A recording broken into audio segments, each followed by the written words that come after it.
The following broadcast is brought to you by the iGolf Sports Network. Golf Talk Live is sponsored by the iGolf Sports Network and Golf Tips Magazine. Here's Andrew to tell you more about our sponsors. iGolf Sports is a live stream broadcast and media production company providing quality programming designed to attract the golfing enthusiast. And Golf Tips, the game's most in-depth instruction magazine, including reviews on the latest equipment, tips from top teaching professionals, all designed to help you improve from tee to green. Welcome to Golf Talk Live with your host, Ted Odorico. Join Ted each week as he speaks with some of the best in golf. This week's special guest will join us a bit later. But first up is another great discussion on Coach's Corner. So let's introduce tonight's Coach's Corner panel.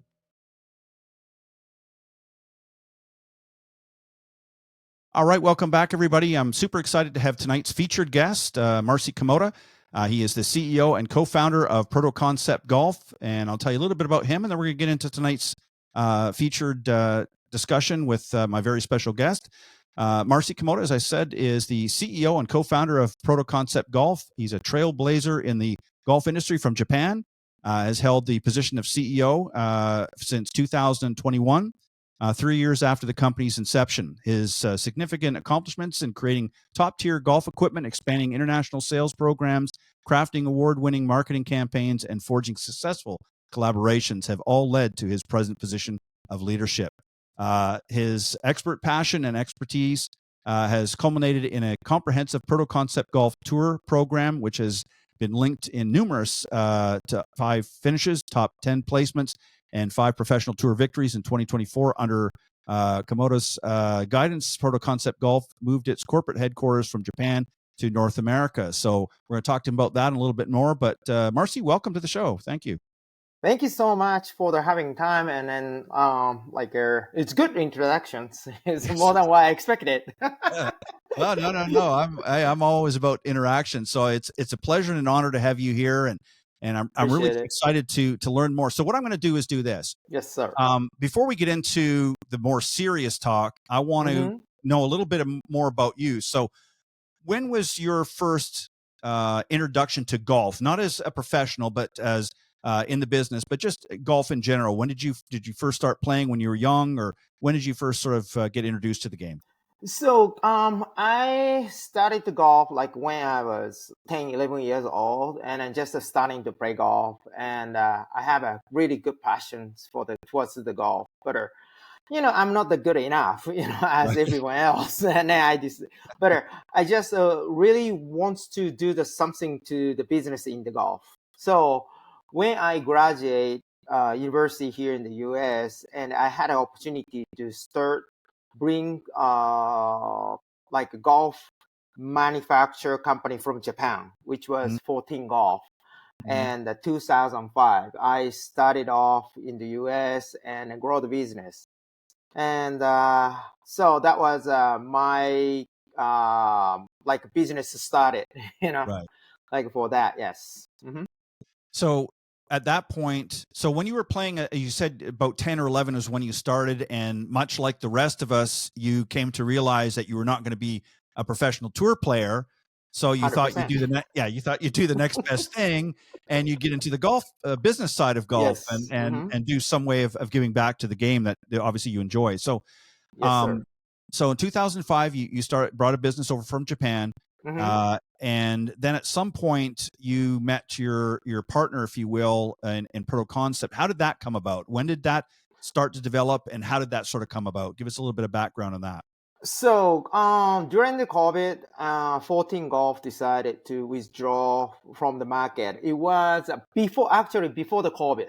Right. And during the COVID, they totally decided to withdraw from the market. But before the COVID, they decided to shut down the company, but they want to leave the tour sport only. So I was just doing tour sport, but I didn't do anything for the sales. But I know the people who can help and who believe my business idea. So when the Protoconcept approached me, and they send me their head, like actual head to head. And then I didn't expect it to that hit was really good. Mhm. So I was kind of to see, let me see it, let me check with it. But Right, when right. I received all the heads from Japan, Protoconcept heads, uh, that quality, performance, and the concept are outstanding. So by the time I was I wasn't sure before I received the product, but 100% sure we can do something with the head after I received and I opened the box. So after I build, I tested with my friend and also my like a supporter who are the golf store, and then they started to show the interest. And then people started asking me, where can we get these heads? And then so like it's kind of good timing to Right. starting to launching the product in the US, and then with what I see, Yeah, and so what was it about the product? I mean, obviously it's very excuse me, a very high quality Mm-hmm. product now. But what specifically was it about the Proto Concept, the heads that Mm-hmm. really stood out to you? I mean, because as you know, there's so much on the market that we Yes. see out there, and I know that the Japanese quality and that you've experienced over the years is probably some of the best in the world. So you obviously have a very sharp eye when it comes to quality Mm-hmm. in golf equipment. So um, what was it about their product that stood out to you that said, I like this. I think I want to be a part of that. Mm-hmm. So like every manufacturer can make it to good quality of the club now, because like the 5 years ago and the 10 years ago was a different situation. But now these days, everyone makes a good club and a good quality. But quality wise, if we are talking about the tolerance, and then also the head, each of the head is the same weight, which is tolerance is tight, and then also the finishes. So we make, so Proto Concept, we don't do to build, and we don't do to make many heads. Just keep it the small batch all the time. So Right. 200 heads to 400 heads for each round. So most of the company, they do 1,000, 2,000, three Right. thousand, more than that. But we just keep it a small batch. And then we measure quality control 100%. So each head, we measure the weight, we measure the loft, we check all the finish quality. Right. So that is what we design, what we came out, what we sell. Every single head the same standard in their our company standard. So that's quality, and then the performance. Each of the head is pretty outstanding.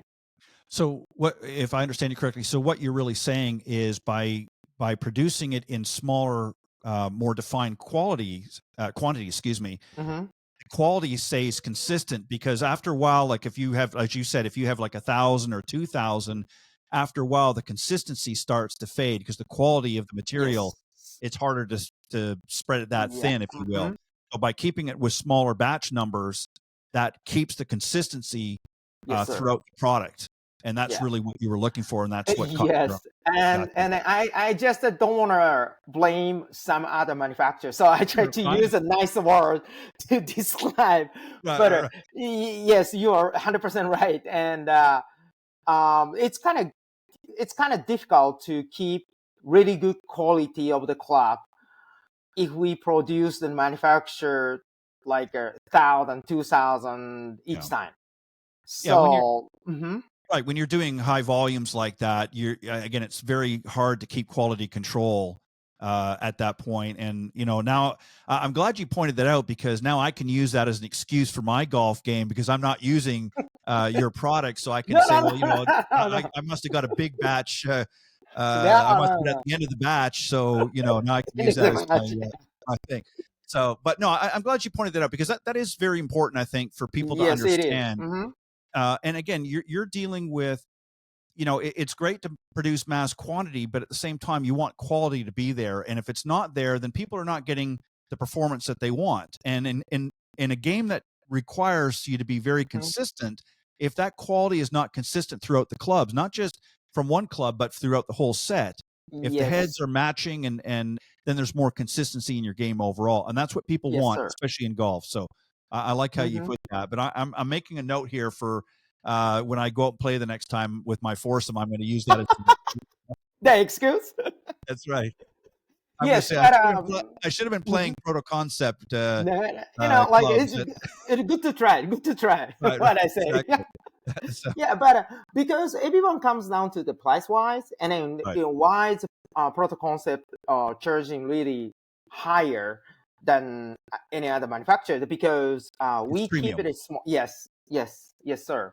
So we don't make it to so many. We keep it lower, so that costs higher. If we started to make more volume, it's Sure. gonna be a little bit less the price.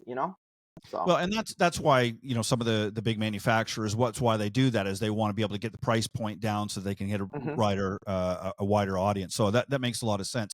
So when obviously I can tell that you have a lot of passion in what you do and that, but what drives you? What is it about this game that just drives you and really motivates you to do what you do? I mean, what sort of behind the man, if you will? That's the short answer is this talk. Talking to you, you gave me the smile, you gives me smile, and then that's my passion because we talk about like a golf, and then we talking about the good things about it, and then everyone, like a talking with good passions, good motivate, and then also the always smiling, right? And then I think it's no one talks about golf with depressing face, like Yeah. even it making mistake. Oh, hear me out, or Yeah. just listen to this. That happened and that happened. Right. Oh Right. no, right? But everyone get a smile, and then that's I like it. That's a keep me pretty good praise to giving my smile and then my like passion to drive good way. Yes. So Yeah. this That is makes a lot all of sense. about. I think again to put this to sort of summarize that, I think from a manufacturing standpoint, I think we need to close the excuse manufacturing for golfers that they have out on the course. I think that would be one manufacturing I hope goes out of business because you're right. I mean, I talked on an earlier segment tonight's show with a fellow golf coach. We talked about attitude in the Mm-hmm. game. We all hit bad shots. We all hit some, but if you can't laugh about your game and you're so serious now, obviously at Yeah. the tour level, I mean, even they're kind of rolling their eyes sometimes. I can't believe I hit that into that Mm-hmm. bunker and I wanted to go here or I wanted to go there. You have to have some fun. The main thing is you're out to play the game, but you have to have fun. And if you're not having fun and you're not enjoying yourself, then what are you doing out in the golf course? Go do Right. something Right. else, right? So Right. yeah, you exactly. So Yeah. we're going to talk about. I know you got the wedges. We're going to talk about that in a moment, but Thank you, I sir. want to get from your perspective. Mm-hmm. Obviously, you've had a chance to interact with customers. Give us some of the feedback that you've had from your customers. Obviously, you're dealing with a premium quality product. So again, your customers are looking for that. They're willing to pay for it. What's been Mm-hmm. some of the and what are they looking for when they come to you? Is it just the consistency and the overall performance, or they're looking for that sort of wow factor? Wow factor with satisfactions Mhm. because people buys club and then people means my customers, my Sure. friend, supporter, even the tour players. They started to reach me out. They contact me because they want to get like extra satis. They want to see extra satisfactions with something like extra things means like changing a golf club or golf coach and the specs, right? But Yeah. we only provide everything what we can do. We cannot provide any like a skill set. We Right. cannot provide anything power, any Right. no weight or jumping skill, right? Mm. But only that we can provide it to satisfaction, which is I can make you play better. How play better? Um, if we're talking about like a distance wise, 147, 147. There's a short hole. 147. How do you hit? But I can go to a little bit cut it off, a little bit draw, maybe sometimes shorter. But if I can give you some golf club with consistency, Right. and then you can make better score. Yep. Used to be like a bogey, but I can that player would be making a par with consistency, maybe the body, and then that consistency gives you more satisfactions and more smile. And I equate it to, well said. I equate it to, having the right tools and the right equipment. I mean, you have to bring, as a person, as a golfer, you have to bring the right skills to the game. But if you don't have the correct equipment, then that obviously does affect your game at some point. And it's kind of like, I look at it this way, if I was trying to put a screw into a piece of wood, I need a screwdriver. Yes. As opposed to bringing a jackhammer or some other, or you know what I'm saying? Again, you have to have the right tool. So the tools, if you will, in your case, it's equipment, has to be fitted properly to that particular player, which you can talk a little bit about if you'd like.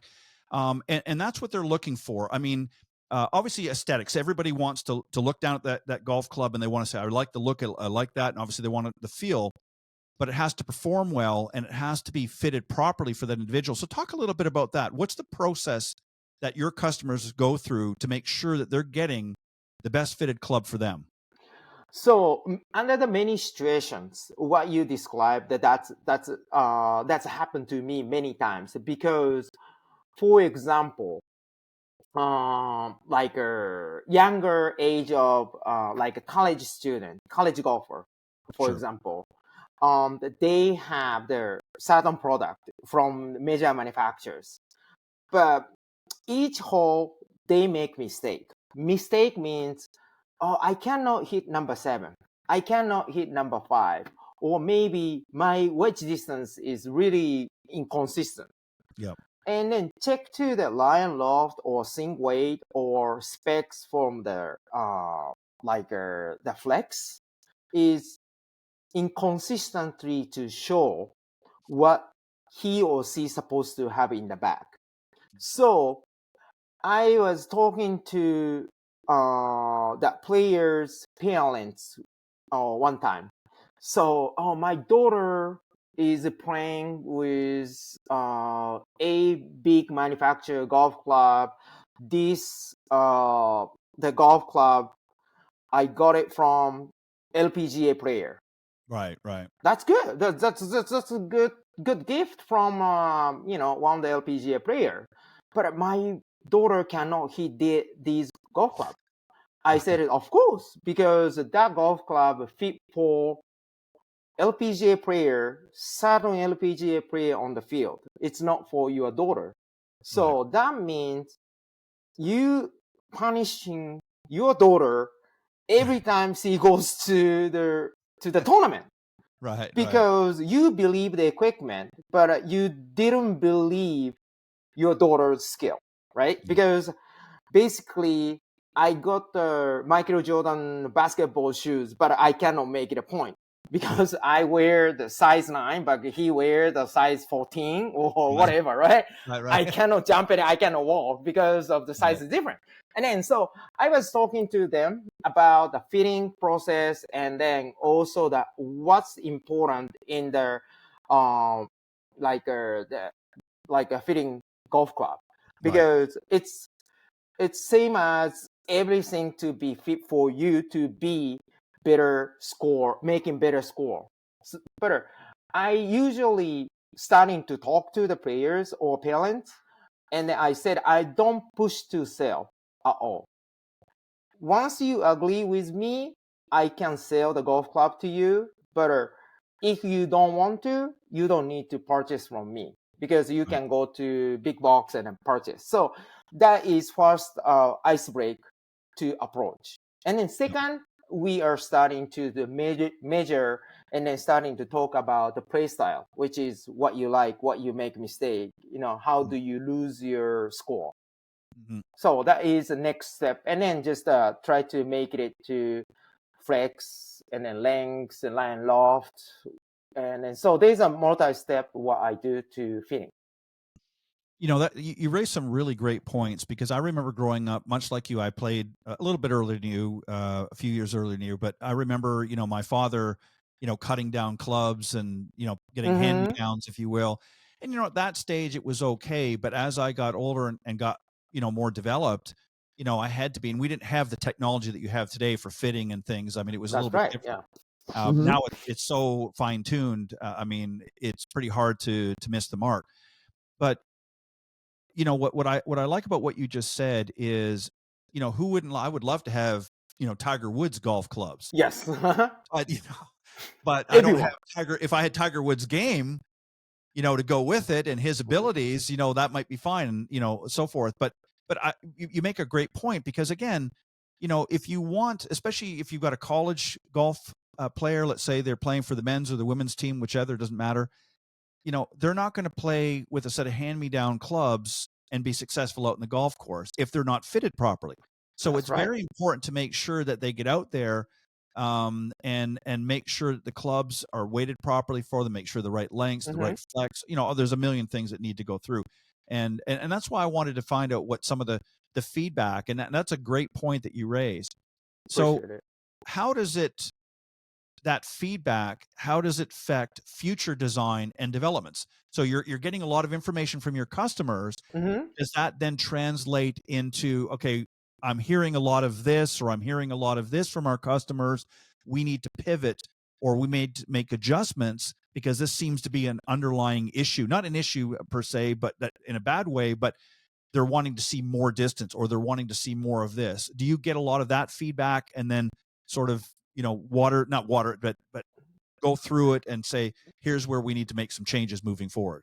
Yes, sir. So there's a certain players which I can talk about, but Sure.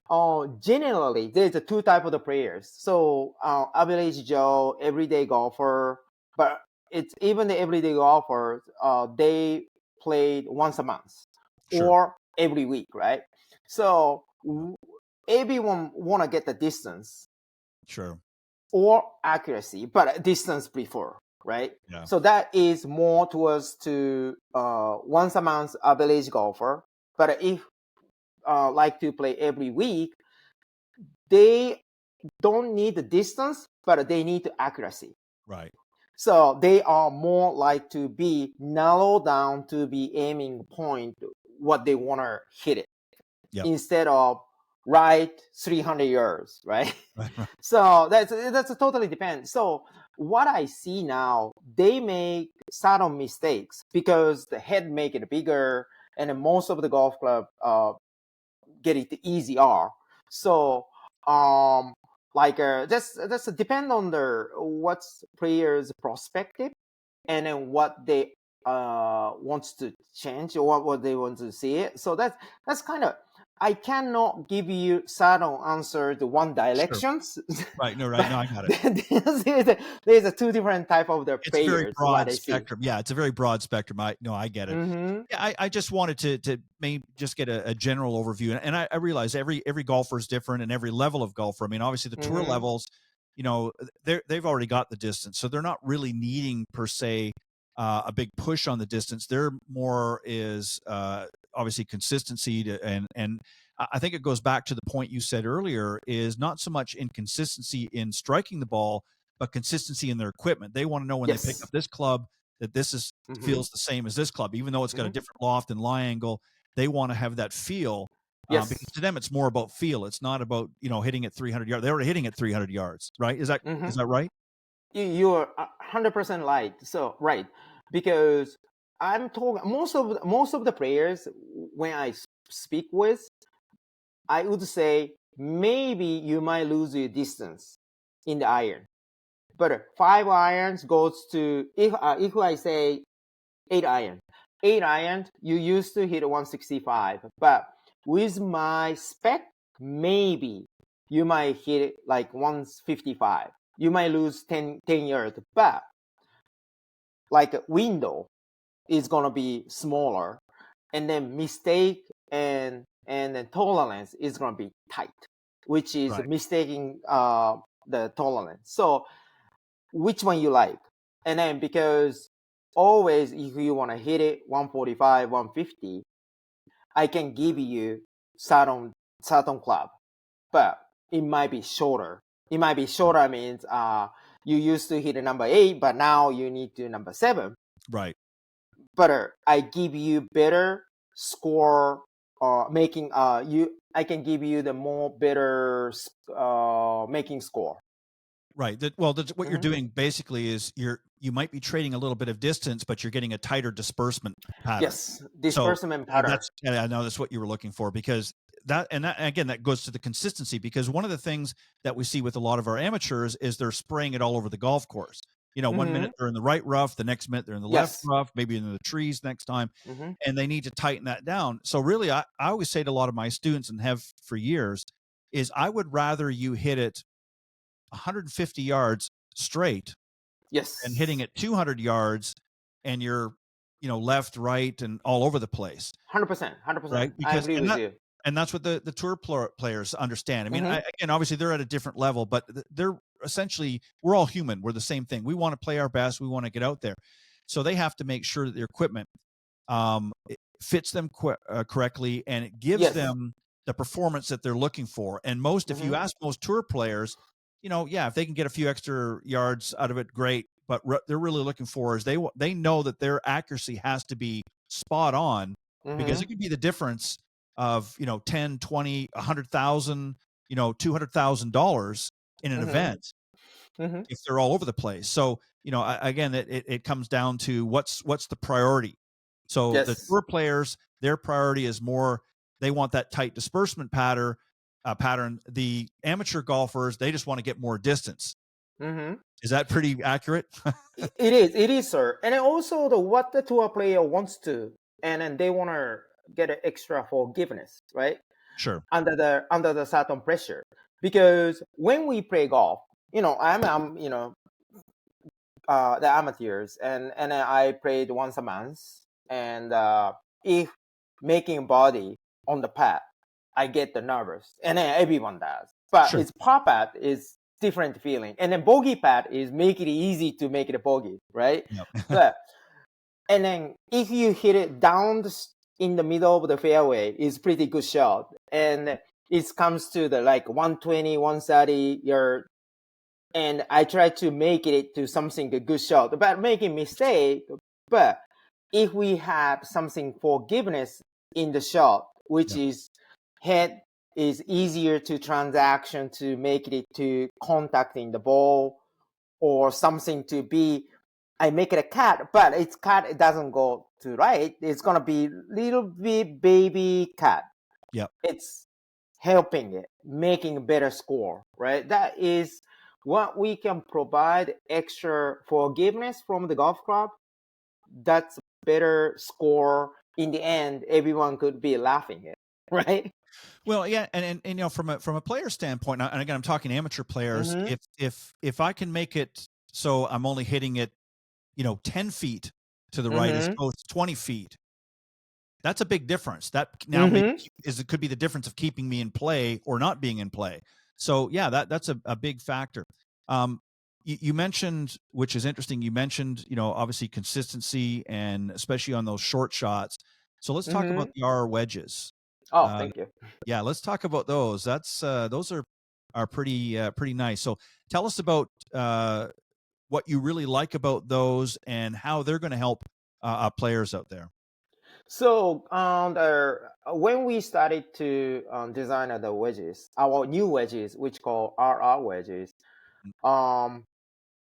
people generally last 5-10 years, all the major manufacturers started to offer all kind of different grinding, right? Yeah. So I don't know the Ted, you like M grind, the T grind, or K grind. Everyone talking about, oh, I need to prefer the M grind. I need to prefer the T grind. But and then next they're talking about, oh, I need to have a low bounce, high bounce. But for me, and I'm talking to fitters, so where do you fit usually? and then they fit in-house, which is not outside, right? In the studio. Mm-hmm. And then, so you are talking about the turf reactions, but turf reactions you cannot see from like a fitting studio in-house, Right. because all the turf is like a just a general turf, just a mat, right? Yep. Mat doesn't see like a digging deeper, shallower, or Yep. narrower, right? So what are you talking about? What do everyone talking about like tap reaction to pick all the soul? Because this is based on my experience. Okay, your experience, that's good. But it's such a guessing each of the feeling, right? Yep. Because you hit deep, that is going to be more higher bounce, and then like M grind because you like to shape the M. But so our standpoint is how can we fix these problem easily to choose which soul is be fit for you for everyone. Right. So we have AG is aggressive, and then NT is neutral, and the SP is a sweeper. So aggressive is people use the face more in their wedges. Is choose to we can recommend AG. So SP is people using more soul to be contact, and then going to be SP, and then NT is in the middle. So Right. AG is people use more face to contact, giving more pressure, and then also the steep to the ball. Yeah. More So compression. that is my swing, right? Yep. So easy to this you might be fit with AG soul choices. That is so that choice is more swing pattern instead of the what you like to hit. Right. So Right. this is kind of different approaching what we design it to. So people are fitting in-house, like a fitting studio, they can see the attacking angle, and then angle can relate it to what we suggest for the like bounce and then soul grinding. So you really what you're doing then is you're giving multiple options for the same Mm-hmm. club for the different levels of players, and not Yes, just sir. levels of players. So again, for somebody, as you said, that maybe hits down more and is looking to compress the Mm-hmm. ball more, they're going to have maybe AG. Yes, sir. And Mm-hmm. somebody that's maybe going to sweep a little bit more and not go as deep, would have one of the others. And SP. right. Mm-hmm. So to me, that makes more sense because again, you're 100% right. You know, a lot of the fitting in that you see is done inside on a mat, and the mat Yes, inside and the mat. Yes. because the mats obviously tend to be a little softer in most cases, so you're going to get a little bit of a bounce in that, and it's good for some things, but again, you're not going to get really a true accurate reading. You've got to be outside hitting on actual turf, and it depends on Yes. where you are. If you're playing in Florida or you're playing, out in the desert, Mm-hmm. you have different consistencies, Yes, sir. right? Mm-hmm. So Mm-hmm. you have to allow 100%. for that, and tour players particularly have to allow for that because they're playing all over the world. So they're playing Mm-hmm. in not just different climates, but they're Mm-hmm. different turf conditions. So again, Yes. this is why the tour players typically have multiple choices in their equipment and have to Mm-hmm. make adjustments as they move from one coast to the other, or one venue to another, because again, the consistency is not going to be the same from, let's say, playing in California than it would be up in the northeast of the United States, or playing Yeah. over in Europe somewhere, or Mm-hmm. even in Mm-hmm. Japan. So again, everybody thinks, well, the grass is green, there's the green, there's the tee box, everything's the same. There's a difference. Yeah, it's different. So, and that's why you and I are talking here instead of Yes. playing at Pebble Beach or whatever. So Yes, sir. right, Color is the same, but it's yeah, different glasses. right, exactly. So no, I get it. So as I mentioned earlier, you guys moved, Protoconcept moved from Japan and Mm-hmm. is now in Southern California. Yes, So sir. obviously, North America is a big market with so much Mm-hmm. competition. How did you decide what niche, if you will, that you guys wanted to go into? Because again, I know you're more of a premium club. you didn't want to obviously, because you don't compete really with the big We box. cannot. We No, cannot. because I mean, again, you're fitting into a very unique niche, which is very good. I like that because, Thank you, sir. again, I think when you get into too much generality with anything, and that's fine for, like you said, the guy that plays once a month or maybe even once a Mm-hmm. week, he may have different needs. But if you're a tour level player playing in the PGA or the LPGA or even the Live Tour, Mm-hmm. where you're playing week in week out, you have to have, you can't be playing out of the box. You No, have to be no, no, playing no. something, as we talked about earlier. So that was something that you guys recognized. So how did you decide what your niche was going to be? Was that already decided when you sort of came about with Protoconcept, or was that something that gradually, as the business was developing, you said, we need to pick a lane that we want to be in? Because when we decided to just do more R&D and like research and development, and also the designing from US side, because US side means from here, that is more information we can get.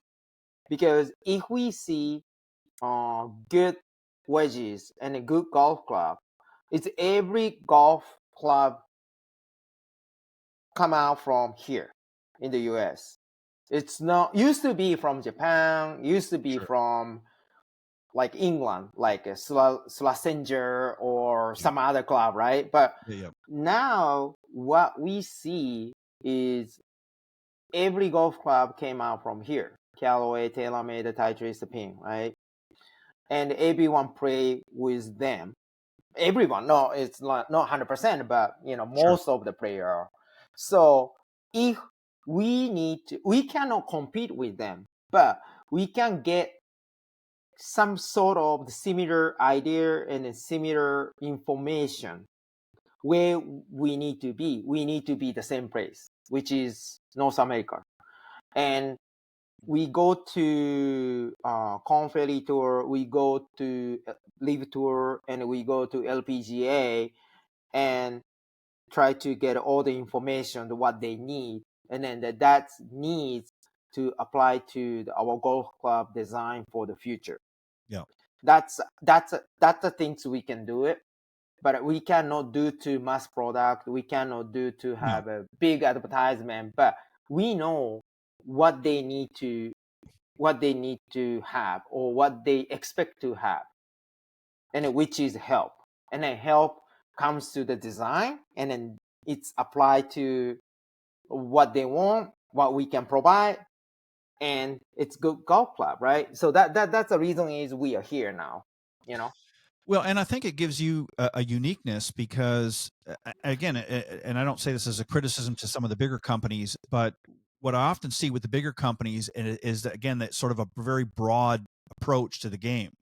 And Mm-hmm. again, when you're somebody that's a weekend warrior, or you're a collegiate golfer, or Corn Ferry Tour, LPGA, whatever, you have different levels, and obviously the tour levels are being taken care of in a different way, even with the big box that we call the big box guys. But um, what you're really doing is you're really hyper focusing on a very unique clientele, in the sense that these are people that want to, again, get the quality. Number one is they want the quality, but Mm-hmm. they want the consistency, and they want to know that when they come back and they're ready to make changes or whatever, they know that consistency is still going to be there, where that's not always the case. You can buy a set of brand X, Mm-hmm. which is very common in the marketplace, and the next time, they come out with a new model and you go and get that, and there's not the same consistency. It's different. Yes, yes. Uh-huh. So Mm-hmm. for you, it really gives a very unique approach to that, and allows you to really, again, be hyper focused with your customers. I want to go back to and add to one of the questions I asked you earlier, and I said about getting feedback and Mm-hmm. how that sort of affects future design and developments. I want to twist that question a little bit, and I want to know: are there Any any question? of your game improvement wants or needs that have Mm-hmm. been injected into the design? So, in other words, from your own game, are there certain things that you look for personally in your game that you say, I think this is something that we come across with other players? Is there anything in your designs with your company that have been inspired by your own personal experiences? So all about so if we talk about the design or if we talk about the future is the direction, right? And Right. then I wanna feel this is kind of difficult to explain, but Okay. everyone has a sixth sense, right? Right. Yeah. We don't know how we can explain, but we know this is good. This is not good for me, right? Right. Right. So I want to hit more sixth sense to be feeling something to be people cannot explain. Yeah. But this is because we cannot explain now, like in the golf, probably like over the 100 years and 120 years. But even now, we are talking about the mechanics, and we even know we are talking about the dynamics of the golf swing, right? But Yeah. they know, they means we know, you know, they know what is good, what is bad, what is not the Sure. good. But that is about like hitting sixth sense to be. We cannot explain to the what is really good Right. Right. to everyone else. But if I feel good, it's good. If you feel Yeah. it's good, it's good. So this is would be my goal to hit the sixth sense to be. I don't know why I like this, but I really like this. It Right. is, and then that is a club to, for example, that might be your hybrid wood or maybe your wedges, but everyone has stick with hybrid club to be. Oh, I like this hybrid club, but I cannot change it to anything new because I don't know why, but I like it in the back, and then last 10 years, and then maybe next 5 6 years stick with this hybrid, but I don't know why I like it. But this is hitting the sixth sense. So let me ask you. Let me phrase this in a way, and you tell me if I'm correct. So really, what you're saying to me is you're trying to appeal to their emotional side as opposed to their physical side. In other words, it's all about feeling, not just feeling with the club in the hand, but a personal feeling. In other words, you're hitting them almost at an emotional level and saying, I like that club because Mm-hmm. it feels good. It does what I need it to do. And obviously it looks good too. But so is that what when you're saying sixth sense, is that Yes, what you're really talking about? Is yes, it's developing an emotional attachment to that equipment because they're happy with how it's performing for them. yes. So I got guys, it? it came down to the satisfaction because I believe that this fitting is 100% right, 100% correct, and then it works well. But I make it to this same swing weight, the same specs with different manufacturer, but doesn't feel right. Sometimes Right. that happen, right? Right. But this is right because I spoke with Marcy or I spoke with this guy, and then that make it to better golf club, and then that is probably head quality or something to be it's a good assemble or right spec to be set it up. But we can describe all the numbers, land, loft, Yeah. whatever. But one of the point we cannot explain, which is satisfaction. I like this stick. I like this club, but I cannot explain it. But this is comes down to be brand loyalty Sure. Yeah. in the future because I like people said I like Callaway because I cannot change from Callaway because I don't know why I like it, but Yeah. I like Callaway. Right? It's like This having a is yeah Yeah, it's like having a more certain car. It's like, yeah yeah. I've driven a Toyota or I've driven a, Mercedes or whatever. Hmm. Yeah, and I get that. And it's funny because I know people that have gone into a pro shop and they'll look at a club and just by the looks alone, they'll develop an emotional attachment to Hmm. it. They'll say, I Yes, yes, like the yes. look and the feel of this club. I don't know why, I just I do. don't know why. They'll pick up the one next to it, which is very similar. I don't like that one. Yes, Never that's hitting hitting. either one of them. Like this, right? Just this. It's almost like and I know this is getting a little philosophical, but it's almost like in a relationship, Hmm. you meet somebody right away, there's a certain chemistry, Yes, yes, and sir. then beyond that you develop the Hmm. relationship and so forth. your equipment is very much like that. There's certainly a visual appeal right away, but then what you're doing is you're taking it a step further. You're saying, okay, well, I'm going to help you to get to know my clubs a little bit better.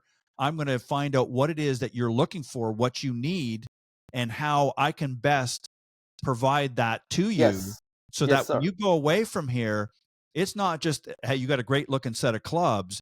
You've got a set of clubs that are custom made, fine tuned to you personally, Mhm. to your needs, your abilities and whatnot, so that way it's not just a visual attachment, but there's an actual feeling that develops because Yes. they work the way I want them to work, not Mhm, what the mhm. manufacturer tells me that they Yes. should work. Is that Mhm. That's accurate? right. That's why what I say comes down to my fitting, because if you used to hit number 7, 167, 165, but my 7 would be 157 all the time, Right, right? right. Losing 8 yards, but it's gonna be 157 all the time to Consistently. spot it on, Yeah. consistency. But I didn't change my swing, but I don't know why it can goes to. But I feel this is my club, this is my stick, right? That is what I can provide, what I can do it. Yeah, but that's valuable though to even amateur players, because one of the biggest problems is inconsistency on the golf course. They Hmm. never know they don't know how far, number one, they're hitting their clubs anyways. And they're hitting them different distances because, again, whether it's because of the equipment's not fitted properly or it's their golf swing or what have you. So having those numbers and having that consistency in your equipment makes a big difference, is ultimately going to result in lower scores, Hmm. and again, more consistent play and more fun, is what we talked about at the very beginning of our discussion. Is we want Yes. to make it fun for people, right? and Yes, and this and is passion. Yeah, right. right, exactly. And get out and yeah, you're going to hit some bad shots. It doesn't matter what you're playing, but you're going to have some bad shots, but at least you're going to have fun doing it. And I Yeah. like this. I like that. And you got a great smile, and thank you. I was No, you glad I was have it. able You gave me the smile. That's I was why we glad to are make you talking yeah, I was glad to this make way. you laugh a few times, so that's good. Well, listen, I'm gonna give Yes, them the sir. website. It's protoconceptgolf.com is the website. I want all of the listeners to go and check this out. Their equipment Please. is fantastic. And Marcy, thank you very much for being my I special guest appreciate it. tonight. Yeah, I've Yeah, enjoyed it. appreciate the time. Yeah. I hope you come back and visit me again, Please. Yeah. and we'll talk about that in more depth. But Yeah. thank you for Talk sharing with something my else. audience. Yeah, we'll when you got something else to share. That's right. Yes, sir. But I Hmm. appreciate it. So let me just wind down the show. So I want to thank all of my guests tonight. Special thanks to my good friend John Hughes for joining me in the Coaches Corner panel earlier tonight.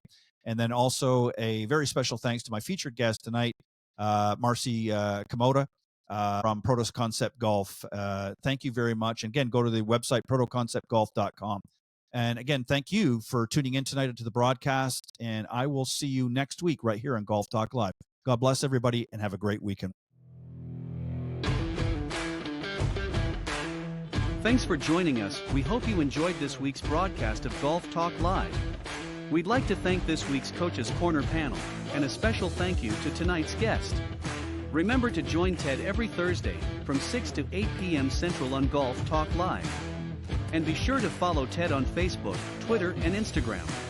If you're interested in being a guest on Golf Talk Live, send Ted an email at ted.golftalklive@gmail.com. This has been a production of the iGolf Sports Network.